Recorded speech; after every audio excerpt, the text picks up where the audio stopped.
New title card, spared no effort nor expense. You know what time it is. It's time for another one of Squatter's Ramblings. You know, 'cause I did it for all the other ones, so might as well keep it consistent, huh? So yeah, this is now the Sprites Templar, an ancient group of software preservationists, don't you know? Yeah, no, so, this is a Fantasy Star Generation 2. They seemed to stop making the Generation games after this one, so kinda lame, because, they're forever locked in time on the Genesis now with no uh, somewhat more modern way to play them with better graphics and things like that. You got higher resolution graphics, you've got transparencies, you've got better soundtracks and everything, and that's something that the Genesis really suffered from, if you ask me. I know guys like Mel from Sega Lord X would say, yeah, it's sort of half and half. They had some bad, they had some good, and I'd say, well, a diamond in the rough is just not enough to go mining, if you get my meaning, right? So I would say, yeah, this is the way to do remakes, and I think I've said this before on my Phantasy Star Gen 1 ramble. Like, keep the perspective the same, keep the artistic style and license much the same, and just make the graphics better. Like, don't make it all little fat characters like chibi or whatever they call it. It's really, really lame. I hate that they did that to Final Fantasy 3. It forever locks that game into a sort of artistic license and style that just grates on you, At least it does with me personally. And this is the one life I lead, right? So that's all that really matters. But yeah, no. So this game is much the same as the first. Different characters, different story, different plot line, and everything. But the overworld is pretty much exactly the same in terms of formula. But in this game, they have dungeons that are also like the overworld and the town perspective. They are top down and not first person 3D. So uh, the 3D aspect of the first game in the dungeons and stuff that kind of irked me. Honestly, I really didn't like that. So I think I kind of like this a lot more, though I really don't like the scaffolding layer that is overlaid on top of everything that's going on in the action pane. I thought that was unnecessary and kind of garish. It would cover things up. It would just make everything more difficult to see, especially if you're reading a walkthrough like I was off of pscave.netcom, whatever it is. Like, I would have to zoom in onto the pictures really, really close to make sure that the details that I was looking at or recognizing were actually on the ground and weren't just that uh, top overlaid layer of scaffolding and piping and things like that. But no, I would say that for the most part, it's a lot more functional as a way of portraying dungeons. I would say that the constant up and downs through those chutes, they called them on the walkthrough, these elevators, whatever you want to call them, the blue and red platforms, the, I mean, they function essentially the same as stairwells going up and down, but like a lot of the times, like going through these dungeons was just basically like making a beeline to the chests and then going straight for the chutes going up and down, and there was a lot of backtracking, a lot of retracing your steps, which is always a pain in the ass, because I'm part retarded and I find it very difficult to follow directions and stuff like that. That you can see me just standing there for the longest time, like when I get into a dungeon and my characters just stand there, or maybe I pause the game or go um, into the inventory like I'm doing now, as of at least I'm recording this over the sped up version of the last video of the finale in the game. That's just me trying to get my bearings, trying to figure out where I am, honestly.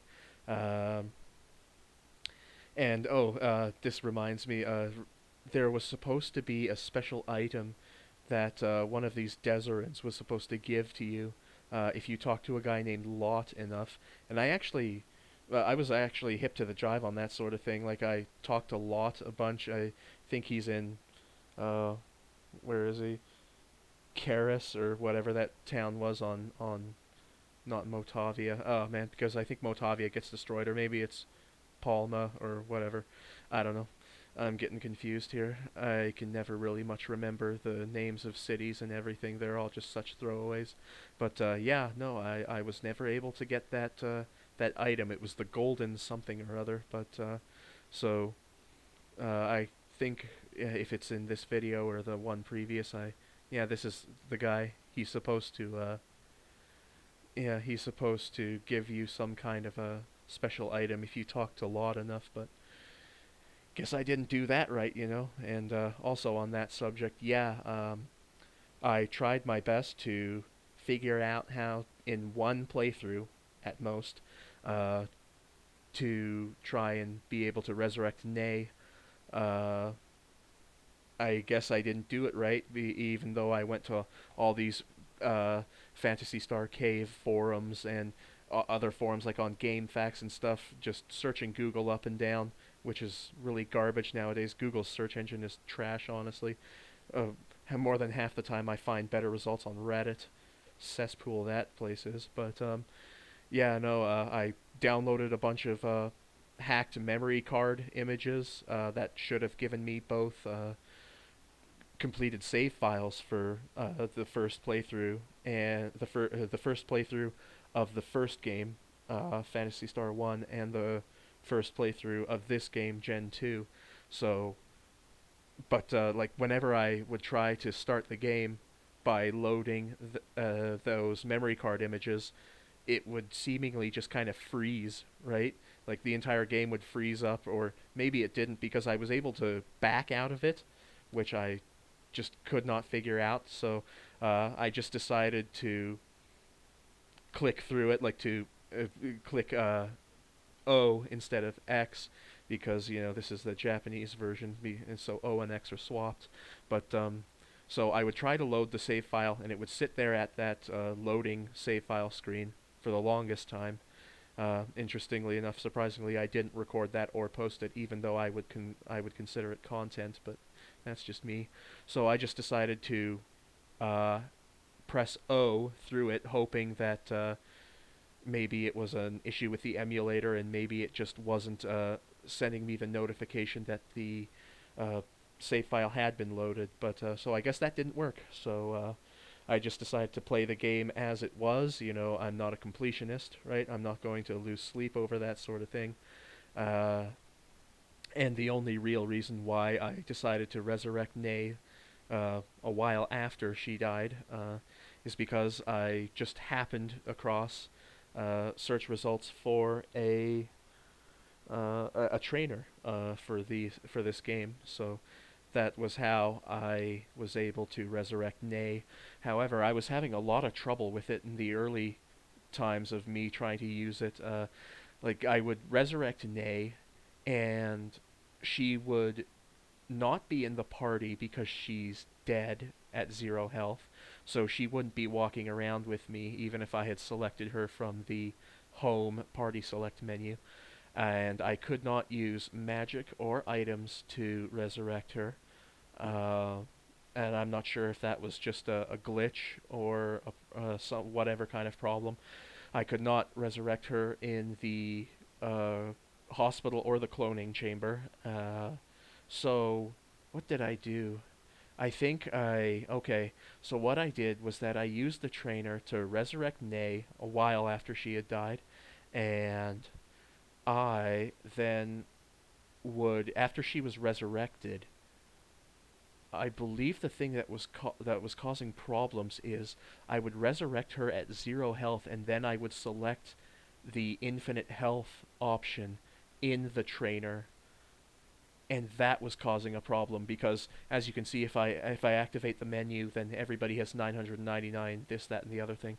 But when I was first trying to learn and teach myself how to resurrect Nay using the trainer, there would be graphical glitches during the menu. Like I'd activate the menu and the word technique would be incorrectly displayed across all of the uh, menus and submenus of the inventory system, and even if I exited out of said inventory menu, uh, the word technique would still be displayed on the left hand side, partially obscured at the edge of the screen on the gameplay screen, right? So I was just like, yeah, I'm not super concerned about this sort of thing. I don't necessarily care how nice it looks or anything. This is why I'm uploading in 720p instead of like fucking 4K, which is what I was doing in earlier episodes. Um, so I think the way I fixed that was I enabled Nay to be resurrected, and then before putting her in my party, I gave her infinite health, so I didn't have to hack resurrect her by turning her 0 health into 999 health and just having her randomly appear in my party on the town overworld. So, and I could be entirely wrong about that, to be honest. I don't even know. But I think that's what I did. To be honest, this entire thing, everything that I try to do with computers and pretty much everything else in life, to be honest, is one giant stumble. It's like I'm running through fog, tripping over things. It's like, it's always so difficult for me to do everything, honestly. So, whenever I succeed, I truly take that as a win, which, and, this is kind of why I like to use cheats in games a whole lot, because, I play the game for the story. I don't play it for the time-wasting, grindy parts, really, really tedious parts where it's just fighting battles over and over and over again. I feel like I take far too much of a break in between playing games than anybody else or even what's considered necessary.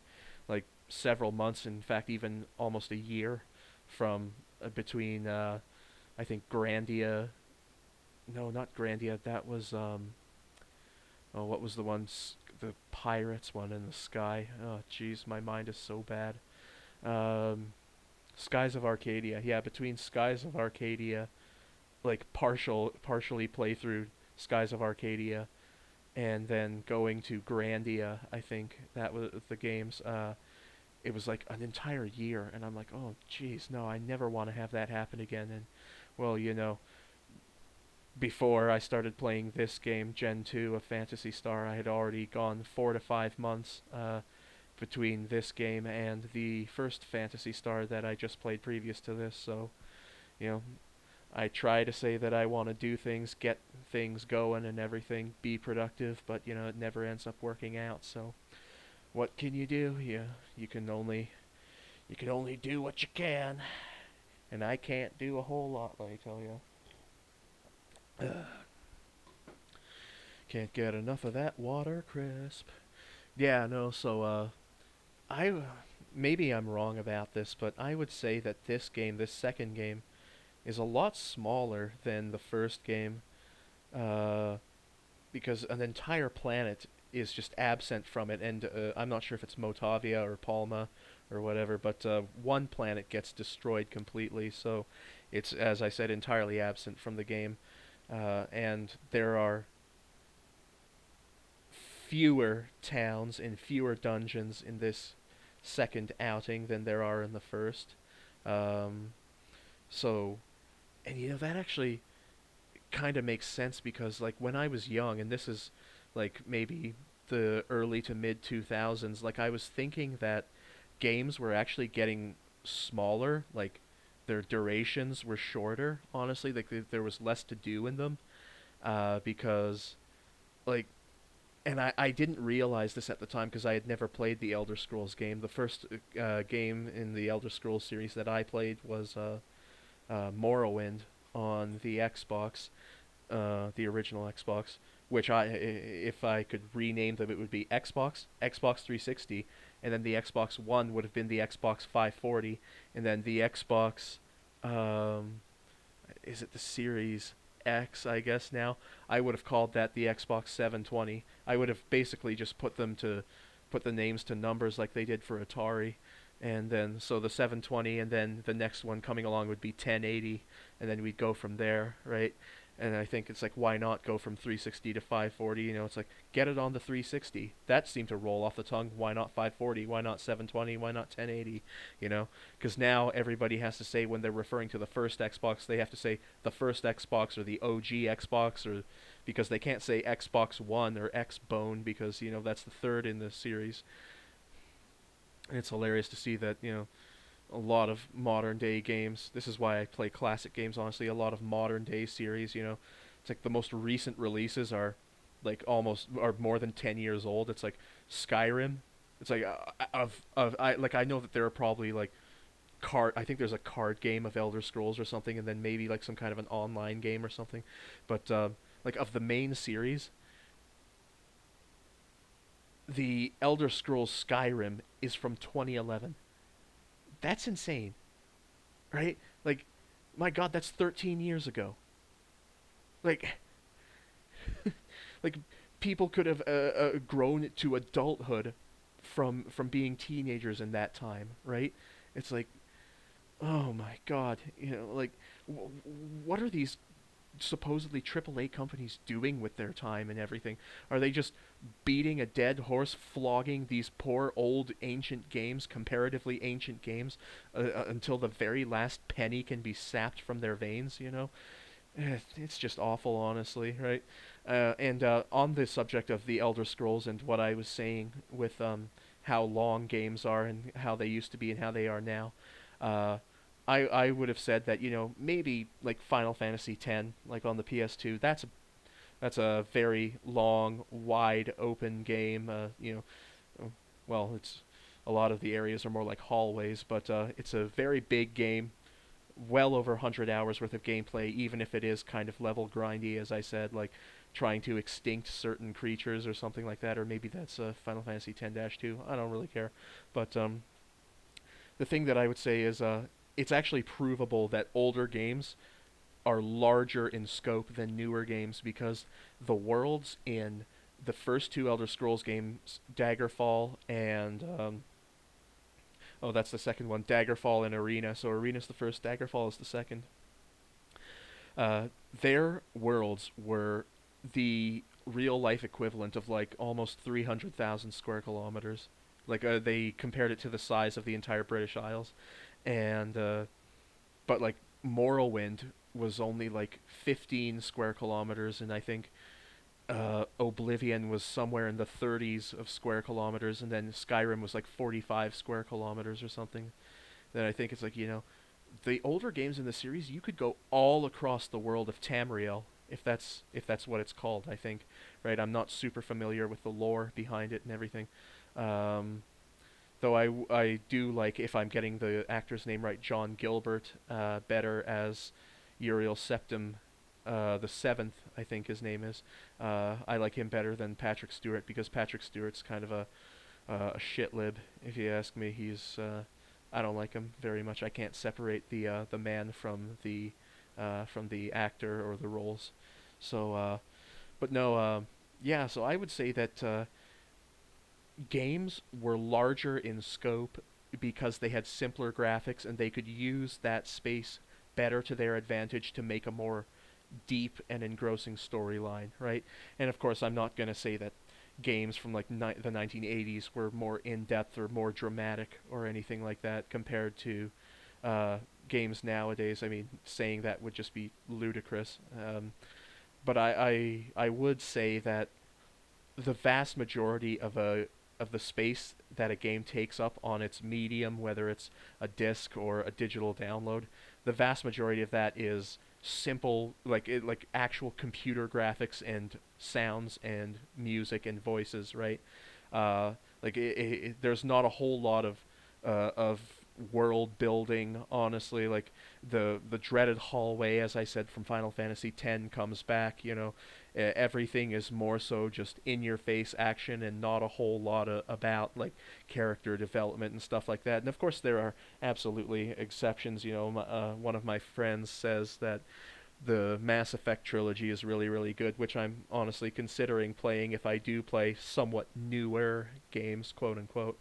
Um, even though those games are like, my God, I what was it, like the late noughties or the early 2010s when the first Mass Effect was released? Maybe it was even earlier than that, but yeah, no, I would have to say that I don't like newer consoles and newer games simply because like I I hate DRM, digital rights management. I hate uh day one DLC patches that take 45 gigabytes. I hate the fact that pretty much every single game is revolves around people pre-ordering it. So that means that the developers can release a shitty half-baked game with bugs everywhere and missing content simply because they know that they've already got money in the bank. So why would they care, right? I mean, just play older games. Like if you're a person that doesn't play older games, or if you're an older guy that, and the your memories of older games are just so far back in your history that you can't really remember them, just go back and start playing them again, and you will see that it's like people actually cared about this sort of thing, right? I know that it's like they had to economize on things like RAM and color count and later on polygonal count. They needed to do that, but it's like you would see honestly that these people actually cared about the product that they were releasing, right? And that's why people look back fondly so often on these video games and also movies and TV shows, right? It's like nobody's going to fondly remember like Michael Burnham from the new Star Trek crappy ass show. I wouldn't even call it Star Trek, but then again, the evil twats who have control of it now, I guess they hold copyright to it, so they can attach whatever name they want to it. But it's like nobody is ever going to look back on Strange New Worlds, whatever it's called, Star Trek Discovery, or uh, The Force Awakens, or The Last Jedi, or The Rise of Skywalker. Nobody. Some people might, there are some real useless pieces of garbage out there who just can't think past the end of their own nose and haven't been exposed to actually good pieces of media to compare them against. But I would say within reason, nobody is going to look back on those fondly. Not nearly as fondly as everybody looks back on, say, the original trilogy or the TOS or the Next Generation, the original series. Even I would say even Voyager and Enterprise are infinitely superior to anything that happened after the Calvin timeline, and including the Calvin timeline as well. I want to make that clear. Um, yeah, I mean, it's like there just seems to be a deluge of bullshit in terms of media, video games, movies, television nowadays, because it's all about this diversity hiring, right? Like they want to take a few diversity boxes or as many as they can or as many as they want, and I would say that it's actually a lot more malicious than a lot of people think, right? It's like a lot of people would just think that it's like they just want to pepper more people into the industry who have been historically underrepresented, and then I think no, I think it's worse than that. I think what they're doing is like they are not hiring the people who are hiring these people, and the people who are being hired are not they're not programmers, they're not designers, they're not artists, they are not voice actors or live action actors, they are not directors, writers, producers, publishers per se. They are first, second, third, all the way down to 10th activists and in some ways agitators. That's what I would say. Like, because when you've got all these modern games coming out where all of the women look so androgynous and ugly, like at one point I'm not sure which game this was in. I think maybe it was couldn't have been Dragon Age. I don't even know. But there was this female character that had long red hair, but tied back into a ponytail, and a lot of people have talked about this character, and I've looked at that character and I think it looks like a transsexual Clint Howard. My God, it's like just by saying that alone should tell you who I'm talking about, the character that I'm talking about. And like all of the women look so androgynous, and everybody just has to be gay, or like it's like you just can't get a regular normal relationship like or romance in any game now. It always has to have some kind of weird kink to it, some kind of weird aspect to it. It's and you know what, like people are sick and tired of that, right? Like you could take normal, like level-headed, middle of the road, center left or center right video game players, movie goers, TV show watchers, and turn them against you really easily. And that could end up destroying your ability to make profits, and people are going to end up hating your TV show, movie, game, right? Like they did with She-Hulk, like they did with a lot of these recent Marvel and Star Wars movies and Star Trek series that they're releasing and everything. But you know what? I think that's on purpose. I think they want that to happen because, as I said, these people aren't writers, actors, producers. They're not game designers or programmers like Sweet Baby or whatever that's called. Um, those people, they are not actual alumni of their industry. They are, as I said, activists and agitators. I was going to say activators, sort of running them onto each other, but no, they're activists and agitators. And I think that their main purpose is to invade all of these industries, all of these businesses, and rot them from within. They want to destroy the video games, the movies, the TV series that you like and that you cherish and hold dear. They want to pervert them.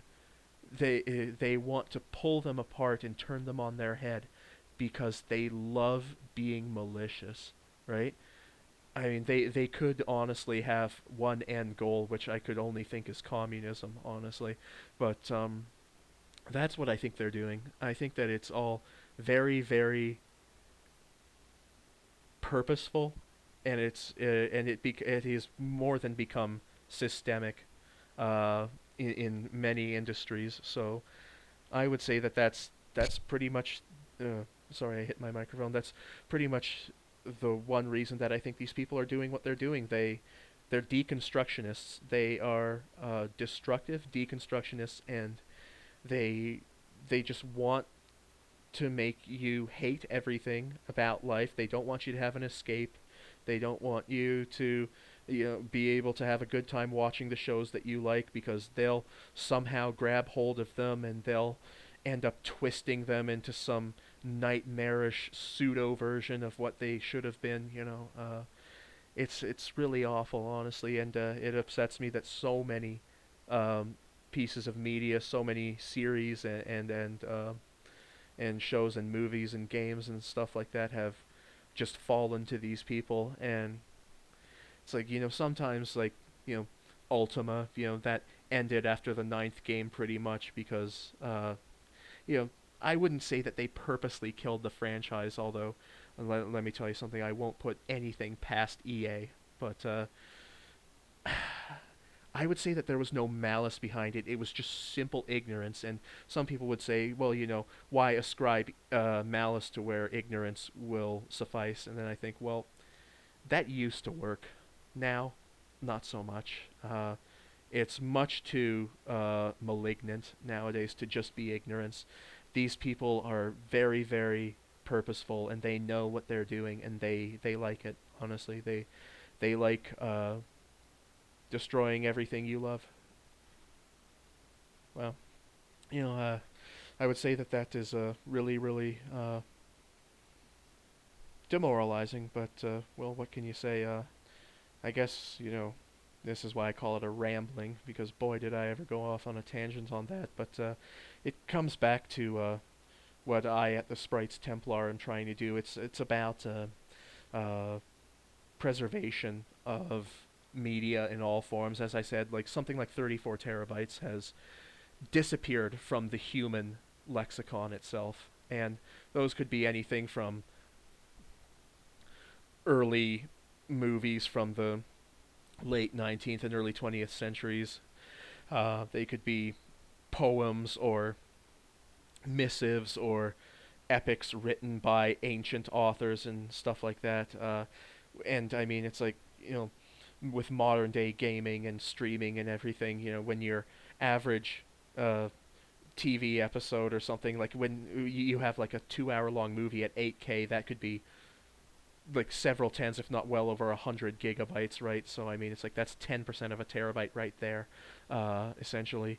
So it doesn't sound like a whole lot, 34 terabytes of missing human content from the lexicon, but as I said, if it's not like 8K movies, but more like ancient messages written on tablets by some long dead civilization. I mean, I can't even I don't I my mind can't even quantify the amount of knowledge that has been completely lost or destroyed. And yeah, it's just mentally exhausting to think about it, and it's really upsetting, right? So uh I do what I can to preserve these sorts of things. It's like I yeah, I am a simple soul. It doesn't sound like a whole lot, but it's not nothing. I download ROM sets. I download torrents of TV series and movies and everything. And a lot. I've been looking for these things on like the Pirate Bay and other websites where I used to get them, and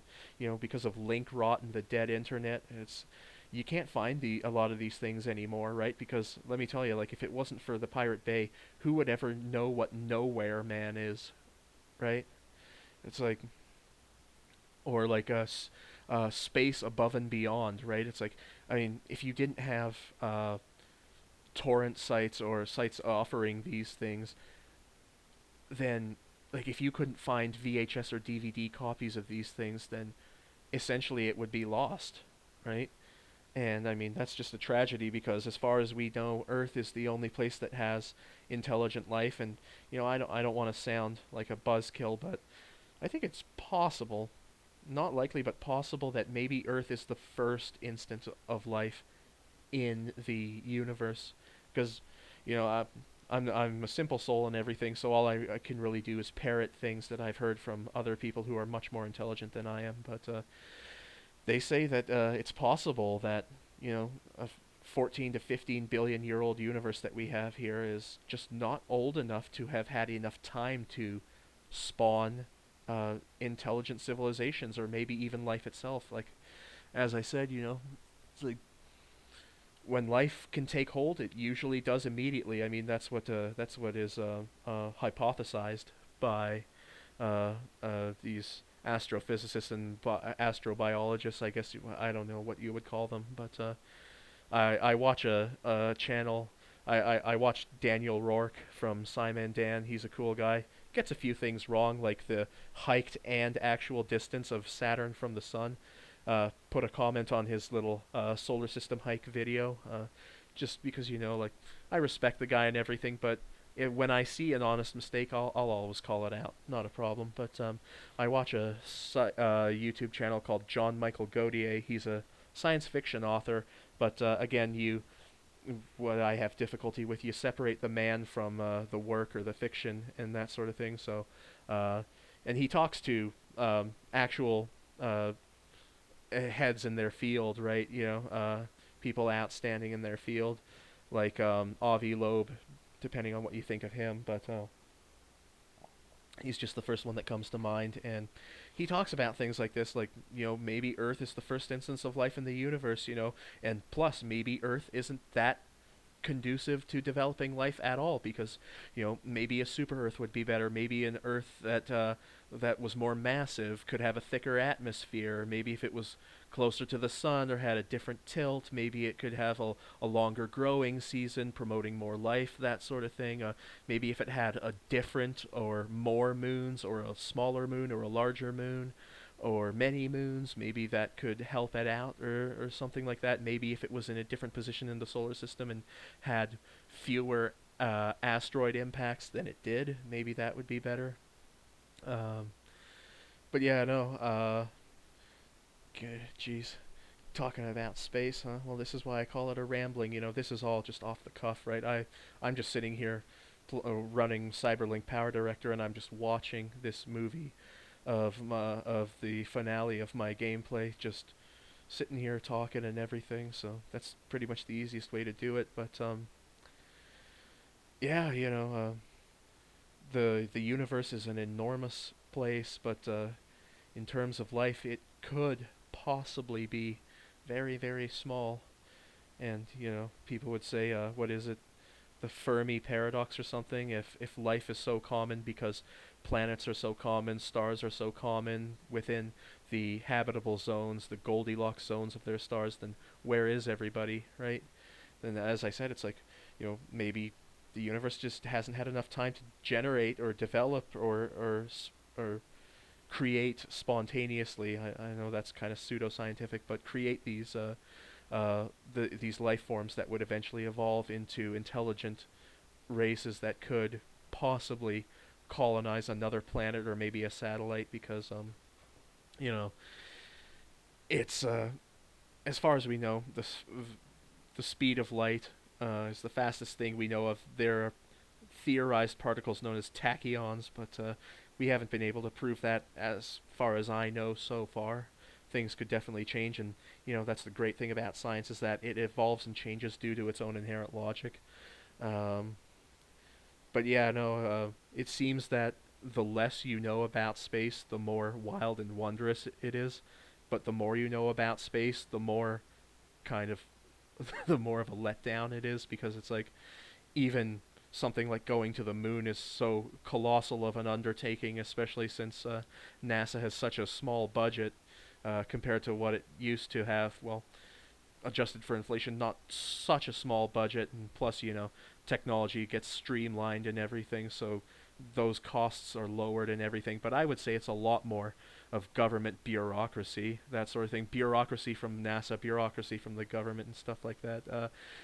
Plus, probably really strict and stringent safety standards. Honestly, like uh, back in the late '60s, it was a new frontier, so people were willing to take the absolute risks of going up in a. I don't want to insult anybody, but going up in a sort of tin can kind of thing. But God bless them, they did great things for humanity, and landing on the moon was certainly an American achievement. And it was an American achievement. It wasn't a human achievement. It was an American achievement. Like, just as I would say, the Canadarm is a Canadian achievement, not a human achievement. Uh, Give people the credit for the things they did and nobody else. That's what I would say. And again, that kind of sounds heartless, but I'm a heartless kind of guy. But so yeah, I guess I'll get back to the game here. This part here, I was thinking, it's neat to have Nay back in the party because she can attack twice, and I've noticed that using the trainer, if I increased everybody's attack to the maximum, they would only do like 9,999 damage if they were using physical weapons like knives or swords and things like that. Like if Rutger was using a gun, or if Kynes, I think his name is, if he was using a gun, then he would only be hitting them for like 50 damage, honestly. But if you equip them with even a simple knife, then their physical attacks would do almost 10,000 damage, right? And so that was, just something to deal with, and normally earlier on in the game, Nay would kind of pipe up if you used the L1 consult button, and she'd just basically say she'd have a few comments on what was going on, but mainly it was just, hey, why don't we go back and you know adjust our party and everything, and of course that was mainly to just meet your new party members who just kind of came out of the woodwork. Um, but yeah, no, after resurrecting her, and I'm not sure if this is what happens in the normal game if you play it through twice and do the jump through all the extensive agonizing hoops to be able to resurrect her normally, but she never piped up again, and I was thinking, maybe the game still thinks that she's dead, but in this final closing scene, when they're talking to gasp the Earthlings, of course, it's like she's there, but like your other six companions, they have a little snide comment or like an empowering quote to hurl at the evil Earthlings, because who else would it be other than us humans? Yes, man, dastardly man, you know. But and I was thinking, okay, well, what's Nay and oh man, oh geez, now I'm forgetting the main character's name. God, as I said, my um, I always thought that Amiya looked a little weird. Uh, what's his name? Oh, well, I'll just call him Blue. Like, I was just wondering what your main character was going to say, and well, turned out to be nothing. And as you can see, and as you if you are familiar with the game, it ends on a giant cliffhanger with no resolution. And I do not think that Phantasy Star 3: Generations of Doom resolves this open-ended conflict. So I guess that's it. You know, here are the credits and everything, and everything's kind of open there. You know. Oh yeah. So I was thinking, you know, because when I played through the first Phantasy Star game, you know, I always wait until the very end of the credits, right? Because you know maybe like in the working designs games, there are like outtakes or things like that, but you don't want to skip the credits because then you know you might not do your end game save where you can uh, load it in the next game, right? So yeah, I'm just kind of sitting here waiting for things to happen, and I've got this running at 3 times the speed, so hopefully, hopefully it doesn't take too long here. But so I was thinking, you know, I might as well just do my due diligence, do my duty, and record an end of game save just for the sake of completion. Even though as I said, I'm not a completionist. So, oh, here we go. Okay, I can just see from the film crawl in Cyberlink Power Director. Yeah. So yeah, save clear game, and well, and that's where I'll leave it. You know, I feel like I've said it enough. So goodbye. Skwatter out.